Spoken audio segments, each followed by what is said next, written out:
So welcome to the forex series part 2। Last की video में मैंने आपको बताया था कि फॉरेक्स क्या है, उसमें ट्रेडिंग करना किसको कहते हैं। अगर आपने हमारी फॉरेक्स सीरीज पार्ट 1 नहीं देखा तो वीडियो का लिंक डिस्क्रिप्शन में जाकर जरूर देखें। एंड इस वीडियो को स्टार्ट करते हैं।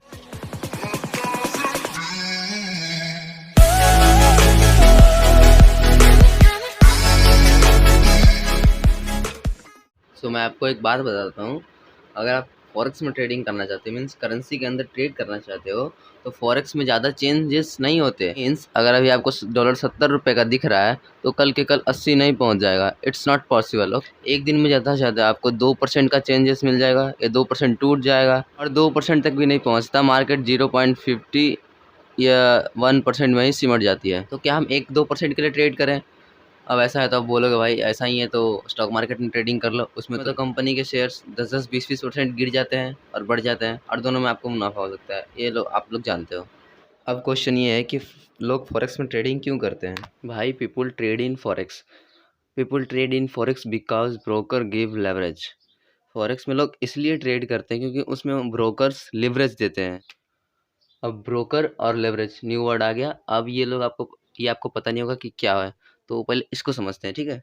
What is broker? A broker is a financial service company that provide trader to access platform for buying and selling. So we all know that we cannot directly trade in any financial market. हम किसी भी financial market में direct trading नहीं कर सकते हैं। हमको एक ब्रोकर चाहिए, ठीक है, ट्रेड करने के लिए। जस्ट टू ट्रेड एयरपोर्ट तो जाएंगे नहीं, ठीक है। अब ऐसा तो नहीं है कि हम एयरपोर्ट जाएंगे अब यहाँ से ट्रेडिंग करने के लिए, वहाँ पे करेंसी चेंज कराएंगे, ऐसा हम कर नहीं सकते। एक एग्जाम्पल से समझते हैं, ठीक है। You want to buy a shoe, so you need to find a seller who can sell shoes. Okay. आपको जूते खरीदने हैं, ठीक है, तो आपको ऐसा कोई पर्सन चाहिए जो मतलब जूते बेचे। So you go to the broker and say make us deal with some guy who can sell me shoe. सब ब्रोकर के पास जाते हैं और बोलते हो कि भाई हमको किसी बंदे से डील करवाओ जो कि मुझे शूज़ बेचे। So the broker should get the deal done between you and the seller and he also charge some commission. So broker आपके और सेलर के दरमियान एक डील करवाएगा एंड वो आपसे कुछ कमीशन भी चार्ज करेगा। अब जाहिर सी बात है, वो आपका काम कर रहा है तो कमीशन तो चार्ज करेगा ही कुछ ना कुछ। Broker connect or make deals between traders and other forex market player like such as banks, central banks, corporation, hedge fund. These are called main big players of forex market. So जो forex broker होते हैं वो traders और other forex market player के बीच में deal करवाते हैं। Other market players में कौन आ जाते हैं? जैसे बैंक्स हो गए, सेंट्रल बैंक्स हो गए, corporation, hedge fund. These are called main big players of forex market. इनको मेन और big players of forex market भी कहा जाता है क्योंकि इनके पास बहुत ज़्यादा कैपिटल होता है। ये कंसिस्टेंटली बाई एंड सेल करते रहते हैं, जिस कारण से मार्केट में वॉलेटिलिटी भी बहुत ज़्यादा होती है, ठीक। अब ऐसा नहीं है कि ट्रेडर्स और अदर फॉरेक्स मार्केट प्लेयर्स के बीच में डील होती है। ट्रेडर्स के बीच में भी डील होती है। अगर ये ट्रेडर बाई कर रहा है तो इसको एक सेलर चाहिए, ठीक है। जब तक इसका ऑर्डर जब तक नहीं लगेगा, जब तक यहाँ पे इसी प्राइस पॉइंट पे, जिस प्राइस पॉइंट पे इसने बाई किया है उसी प्राइस पॉइंट पे अगर कोई सेल करेगा तभी उसका ऑर्डर लगेगा। और फॉरेक्स मार्केट बहुत बड़ा है जिस कारण से ऑर्डर तुरंत लग जाता है। और वही बात करें स्टॉक मार्केट, उसमें अगर आप ऑर्डर डालते हो तो उसमें 2-3-5 मिनट का टाइम लगता है, सेलर ढूंढने में टाइम लगता है। सो इस कारण से इसमें वॉलेटिलिटी भी बहुत ज़्यादा होती है। सो आई होप आप लोग समझ गए हो कि फॉरेक्स ब्रोकर है क्या और कैसे काम।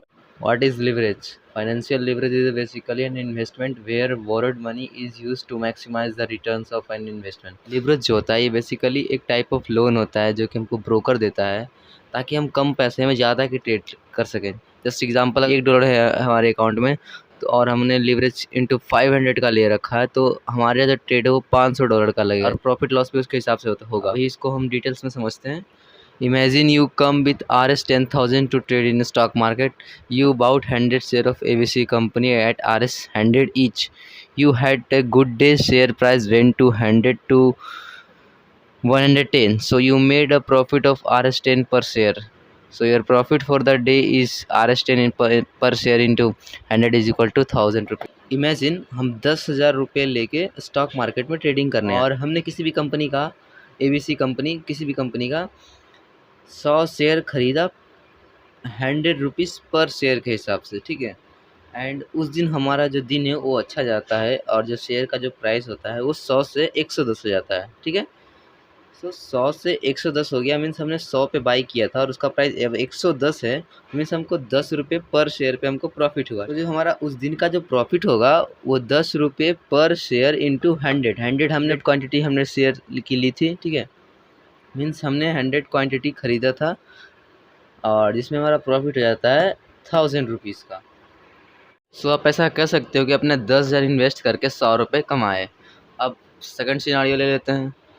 सो सेकंड सिनारियो में क्या हुआ, the broker gives you a credit of 10 time your investment. Okay, so just imagine broker आपका दोस्त है और वो बहुत ही फाइनेंशियली स्ट्रांग है और वो कहता है मैं आपको 10 गुना ज़्यादा क्रेडिट देता हूँ, अब आप अपने इन्वेस्टमेंट का 10 गुना ज़्यादा ट्रेड कर सकते हैं। So with 10K as your deposit broker allow you to trade 10 time.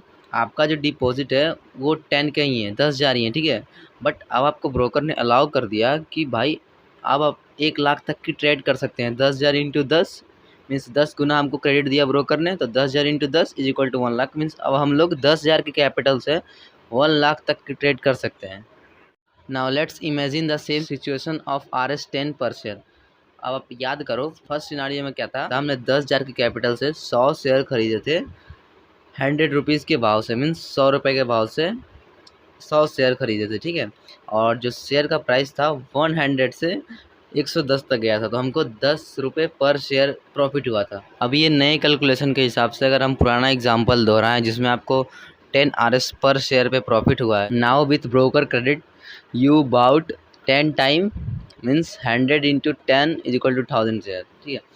अब आपके पास 10 गुना ज़्यादा का क्रेडिट है, आपको ब्रोकर ने दिया है, तो अब हम 100 की जगह 1000 शेयर खरीद सकते हैं और each made a profit of 10 RS। जैसा कि मतलब पुराना एग्जांपल मैंने बताया था कि हर शेयर पे 10 रुपये का प्रॉफिट हुआ। So your total profit is now 10 into 1000। अब हमने 1000 शेयर खरीदा ना, मतलब 100 की जगह 1000 शेयर खरीदे और पर शेयर पे 10 रुपीज़ का प्रॉफिट हुआ, तो हमारा प्रॉफिट हो गया 10,000 and that too on an investment of just RS 10,000। Okay, और ये भी प्रॉफिट हमने जस्ट 10,000 इन्वेस्ट करके ही बनाया, ठीक है। मीन्स हम लोग कह सकते हैं हमको सिंगल डे का 100% रिटर्न मिला है। तो अब नॉर्मल क्वेश्चंस आ रहे होंगे कि ब्रोकर हमको क्रेडिट क्यों देगा, वो तो ऐसे घाटे में चला जाएगा जस्ट, ठीक है। तो ये नॉर्मल क्वेश्चंस हैं जो कि आप लोग के दिमाग में उठ रहे होंगे, तो इसको एक सेपरेट वीडियो में कवर करेंगे वरना वीडियो बहुत लंबी हो जाएगी। सो अगर आपके पास है $1 और आप ट्रेड कर रहे हो $500 की या फिर $2,000 की, तो प्रॉफिट भी उसी हिसाब से होगा और लॉस भी उसी हिसाब से होगा। लेवरेज आपको चूज करने का आएगा, जब आप अकाउंट बनाओगे तो लेवरेज आपको चूज करने का आएगा कि हाँ भाई आपको कितना लेवरेज चाहिए, आप अपने अकॉर्डिंग उसको चूज कर सकते हो, ठीक है। कोई कोई ब्रोकर अप टू 500 भी देते हैं और कोई कोई तो 1000 भी देते हैं, ठीक है। तो वो उनके ऊपर डिपेंड करता है कि वो आपको कितना दें। ये सब बात किसी को 1 दिन या 2 दिन में समझ में नहीं आती है मे बी। तो जब हम इसका प्रैक्टिकल करेंगे तो वहाँ पे आप डेफ़िनेटली समझ जाओगे कैसे मतलब अकाउंट ओपनिंग करते हैं, कैसे वहाँ पे लिवरेज चूज़ किया जाता है, सब कुछ दिखाऊँगा तो वहाँ पे आप समझ जाओगे। प्रैक्टिकल में सब कुछ देखेंगे हम लोग, करेंसी पेयर्स देखेंगे, लेवरेज देखेंगे, ब्रोकर्स देखेंगे, सब कुछ देखेंगे, तो वो वाली वीडियो मिस मत करना। मतलब जितना हमने अभी तक किया सब कुछ सो जब आपके पास है $1 आप ट्रेड कर रहे हो $500 की, सो लॉस भी उसी हिसाब से होगा और प्रॉफिट भी उसी हिसाब से होगा, ठीक है। और इन ब्रोकर्स को भी पता है $74 से 60 पे नहीं आ जाएगा, ठीक है। सो इस कारण से वो लिवरेज देते हैं, ये बात उनको भी पता रहती है। सो फॉरेक्स में लोग इसीलिए ट्रेड करते हैं क्योंकि यहाँ पे कम पैसे में ज़्यादा की ट्रेड कर सकते हैं। सो नाउ फॉरेक्स ट्रेडिंग में कुछ इंपॉर्टेंट टर्म्स हैं जिसको अब मैं आपको समझा के क्लियर कर देता हूँ। लॉट साइज़, फॉरेक्स मार्केट में करेंसी पेयर्स के लॉट्स बाई किए जाते हैं, मीन्स लॉट्स की ट्रेडिंग होती है। आप स्टैंडर्ड लॉट खरीद सकते हो जो कि $1,00,000 का होता है। $1,00,000 मीन्स 74 लाख रुपीज़। तो क्या आपको स्टैंडर्ड लॉट खरीदने के लिए 74 लाख रुपीज़ चाहिए? The answer is definitely no, क्योंकि जब आपको यहाँ पे 500 गुना का लेवरेज मिल रहा है, 1000 गुना का लेवरेज मिल रहा है, तो इतना पैसा नहीं चाहिए। तो इस कारण से लोग पूरे पूरे लॉट्स में ट्रेडिंग कर रहे होते हैं। मिनी लॉट में $10,000 होते हैं, मैक्रो लॉट में $1000 होते हैं, नैनो लॉट में $100 होते हैं। अगर आपने स्टैंडर्ड लॉट लिया तो आपका 1 वॉल्यूम हो, अगर आपने मिनी लॉट लिया तो आपका 0.10 वॉल्यूम हो, अगर आपने मैक्रो लॉट लिया तो आपको 0.01 वॉल्यूम है, अगर आपने नैनो लिया है तो आपको 0.001 वॉल्यूम है। अब आपको वॉल्यूम के हिसाब से यहाँ पे पैसा मिलेगा। सो अगर आप लोग स्टैंडर्ड लॉट खरीदते हो मीन्स $1,00,000 की ट्रेड करते हो, मीन्स 74 लाख रुपए की ट्रेड करते हो, तो आपको पर पिप पे $10 का प्रॉफिट होता है। पर पिप पे $10 का प्रॉफिट होता है। अब ये पिप क्या होता है इसको समझते हैं। ये करेंसी पेयर है और ये एक्सचेंज रेट है। जैसे मैंने आपको पहले समझा चुका हूँ, USD कनाडियन डॉलर, ठीक है। इसका एक्सचेंज रेट है 1 पॉइंट ऐसा कुछ लिखा रहेगा, ठीक है। तो इसमें पिप्स क्या है? सो ये डेसिमल के 4th डिजिट पे आ जाओ, मीन्स 7। मान लो अगर ये 1.28689 हो गया, तो हम बोलेंगे मीन्स यहाँ पे 7 था, यहाँ पे 8 हो गया, मीन्स एक पिप बढ़ गया, ठीक है। और वही अगर 1.28650 हो जाता है, मीन्स 7 था, 5 हो गया, मीन्स 2 पिप घट गया। पिप का फुल फॉर्म होता है परसेंटेज इन पॉइंट। तो अब आपको समझ में आ जाएगा कि ये पिप से लॉस एंड प्रॉफिट कितना होता है। अगर आपने स्टैंडर्ड लॉट लिया है तो आपको एक पिप चेंज हो गया, मीन्स अगर एक पिप बढ़ गया तो आपको $10 मिलेंगे, और एक पिप घट गया तो आपके अकाउंट से $10 चले जाएंगे। और वही अगर 10 पिप बढ़ गया तो $100 मिल जाएंगे। और ये सेकंड्स में होता है, ठीक है, सेकंड्स में होता है ये। सिमिलरली अगर मिनी लॉट में एक पिप बढ़ा तो आपको $1 पर पिप मिलेगा। अगर आपने माइक्रो ले रखा है तो 10 सेंट पर पिप मिलेगा। 10 सेंट कहने का मतलब $0.10, इसको 10 सेंट कहते हैं, ठीक है। और नैनो ले रखा है तो 1 सेंट पर पिप, अगर एक पिप बढ़ गया तो $0.01 डॉलर आपका पर पिप प्रॉफिट। आई होप आप लोगों को समझ में आ गया होगा। अगर नहीं समझ में आया सो डोंट वरी, जब प्रैक्टिकल वीडियो आएगी सब चीज़ की तो आप लोग समझ जाओ। You just have to subscribe and press the bell icon so you will never miss the updates. And आज की वीडियो हमारी यहीं तक थी। Have a good day.